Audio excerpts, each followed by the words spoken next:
Hello everyone, I am your Dilip sir. Welcome back to my YouTube channel Expert Education English Classes. Now I am going to start a Story of English series. So this is my second video of this series. ये video जो है not for 11th और 12th but आप सबके लिए भी है. So please अंत तक जरूर देखें और आपको ये वीडियो कैसा लगा कमेंट बॉक्स में जरूर बताएंगे. तो चलिए देर न करते हुए इस वीडियो को शुरू करते हैं. फर्स्ट है इंग्लिश डाउन द एज, यानी इंग्लिश का जो पीरियड है उसको वर्गीकरण किया गया. एक्चुअली जो है इंग्लिश को 3 पार्ट में डिवाइड किया गया, ओल्ड इंग्लिश, मिडिल इंग्लिश और modern English. Old English, middle English और मॉडर्न इंग्लिश. तो ओल्ड इंग्लिश का जो पीरियड रहा वो 449 OE, that means old English 449 to 1066 AD. AD हमने प्रीवियस क्लास में ही चर्चा किया था. AD that means anno domini, यानी ईसा मसीह के जन्म से लेकर अब तक का समय, यानी जो ईस्वी बोलते हैं उसको.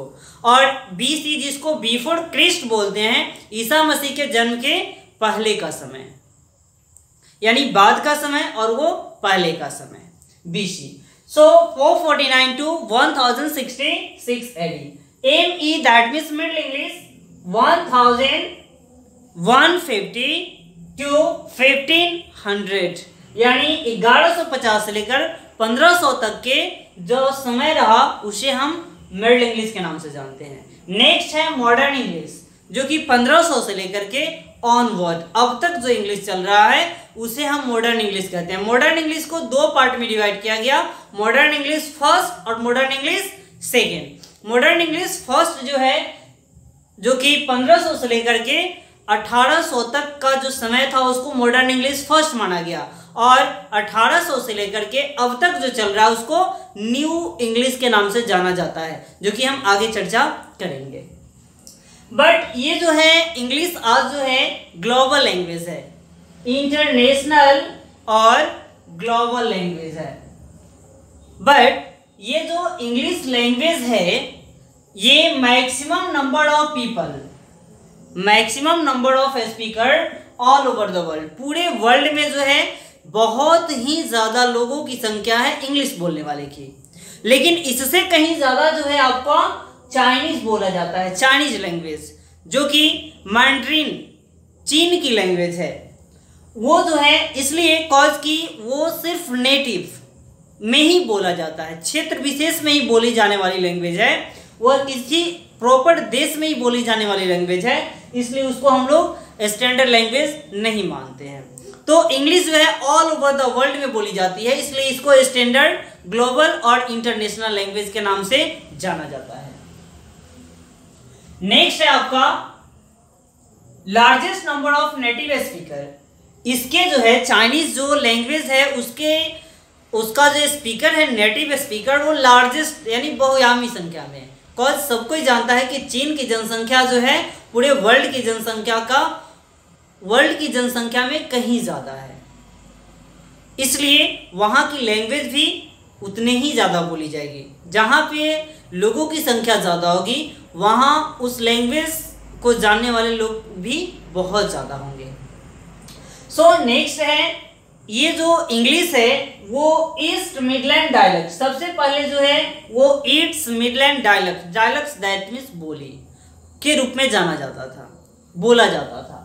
लेकिन धीरे धीरे जो है पूरे इंडो यूरोपियन फैमिली में भी वो धीरे धीरे वो क्या हो गया, स्प्रेड करने लगा, फैलने लगा. और नेक्स्ट जो है बाद में आई लैटिन, फ्रेंच, जर्मनी, सेल्टिक, इन सभी लैंग्वेज से होते होते वो जो लैंग्वेज है एक्चुअली एंग्लिक बना, फिर इंग्लिश बना और लास्ट में 1000 में उसको इंग्लिश का रूप दे दिया गया. OE that means old English, ME that means middle English and MOE that means modern English. Next हम बात करते हैं ओल्ड इंग्लिश को हम लोग डार्क एज के नाम से भी जानते हैं. इसको हम एंग्लो सेक्सन पीरियड भी कह सकते हैं, एंग्लो नॉर्मन पीरियड भी कह सकते हैं, क्लासिकल एज के नाम से भी जाना जाता है और इसे हम चौसर एज भी कह सकते हैं।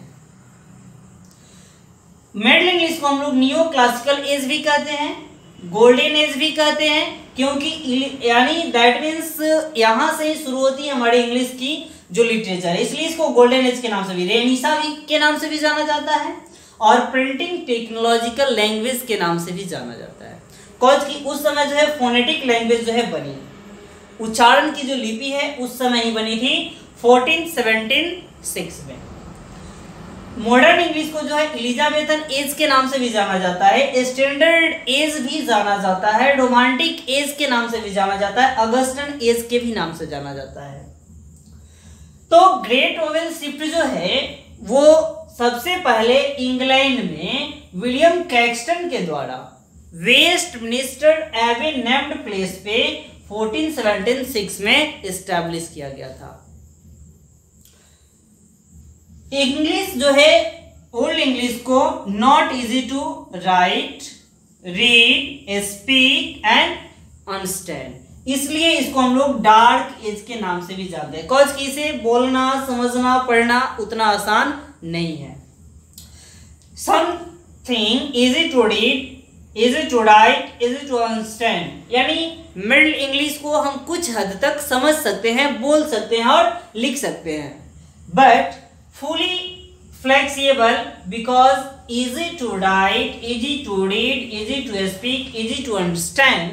मॉडर्न इंग्लिश को हम पूर्ण रूप से फ्लेक्सिबल है, कॉज कि इसे बोलना, पढ़ना, लिखना और समझना बिल्कुल ही आसान है, इसलिए इसे हम लोग बहुत ज़्यादा यूज करते हैं।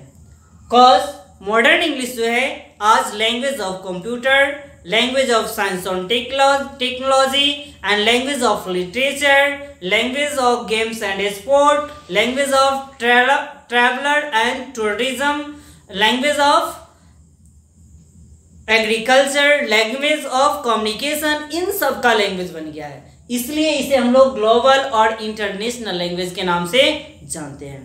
तो आई होप कि आप इंग्लिश डाउन द एज में इंग्लिश को 3 पार्ट में बांटा गया, old English, middle English and modern English. इसमें सबसे ज्यादा प्रभावी जो है ये रहा ग्रेट वोवेल शिफ्ट किया गया इंग्लैंड में विलियम कैक्सटन के द्वारा वेस्टमिनिस्टर एबे में 1476 में। ये जो इंग्लिश को हम लोग ओल्ड इंग्लिश को डार्क एज के नाम से भी जानते हैं और मॉडर्न इंग्लिश को हम लोग एक्चुअली नियो क्लासिकल एज के नाम से भी यानी नियो इंग्लिश के नाम से भी जानते हैं और मिडिल इंग्लिश को हम लोग गोल्डन एज के भी नाम से जानते हैं, रेनेसां एज के भी नाम से जानते हैं। ये इंपॉर्टेंट था इस चैप्टर में। I hope you got it. So today's that's all, till then in the next video. So see you soon. Thank you.